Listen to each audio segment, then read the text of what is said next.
கூட தான் கைஸ் நம்ம நாளே ஓடுது.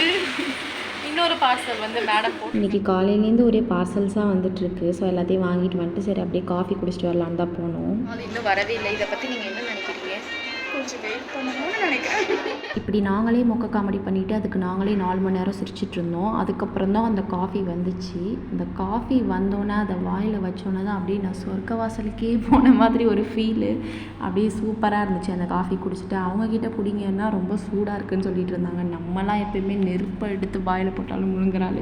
என்னடா டயலாக் இது? எவன் எழுதி கொடுத்தானே அது இப்படி பேசிட்டு போகிறான்? அந்த மாதிரி சூடாக இருந்தால் தான் நமக்கு பிடிக்கும். காஃபி என்னோட லேட்டாக குடிக்க ஸ்டார்ட் பண்ணாலும் என்னோடவே சேர்ந்தே காஃபி குடிச்சு முடிச்சுட்டாங்க. எனக்கு ஒரே ஷாக்கு. நான் என்ன நினச்சேன்னா நான் தான்டா ஃபஸ்ட்டு அப்படின்ற மாதிரி இருந்தேன். பார்த்தா அவங்களும் குடிச்சு முடிச்சுட்டாங்க. அதுக்கப்புறம் அப்படியே பேசிவிட்டு வீடியோஸ்லாம் எப்படி இருக்குன்னு சொல்லி அவங்கக்கிட்ட கேட்டுட்டு இருந்தேன். ரொம்ப கேவலமாக இருக்குன்னு சொன்னாங்க. ஓகே, அதை அப்படி நம்ம அந்த பக்கம் ஒதுக்கி வச்சுட்டு நாங்கள் சப்ஸ்கிரைபர்ஸ் வரத்துக்கு ஒரு முக்கியமான காரணம்னு சொல்லலாம். நிறைய பேர் நமக்காக ரெக்கமெண்ட் பண்ணியிருக்காங்க. நீங்களும் வந்து சப்ஸ்கிரைப் பண்ணிக்கோங்க. கைஸ், வீடியோ உங்களுக்கு பிடிச்சிருந்துச்சுன்னா சப்ஸ்கிரைப் பண்ணிக்கோங்க. அதுக்கப்புறமா நாங்கள் ஹாஸ்டல் போயிட்டோம். இந்த பார்சலில் என்ன ஆர்டர் போட்டிருந்தாங்கன்னா சன்ஸ்க்ரீன் தான். இதுதான் நானுமே யூஸ் பண்ணுறேன். நான் தான் ஆக்சுவலாக ரெக்கமெண்ட் பண்ணி அவங்க வாங்கினாங்க. ஸோ சன்ஸ்க்ரீன் பற்றி உங்களுக்கு தெரியணுன்னா கமெண்ட்டில் சொல்லுங்கள். நான் வந்து கூடிய சீக்கிரம் ஃபுல் வீடியோ அப்லோட் பண்ணுறேன். ஸோ நெக்ஸ்ட் வீடியோவில் பார்க்கலாம் கைஸ். Until then by.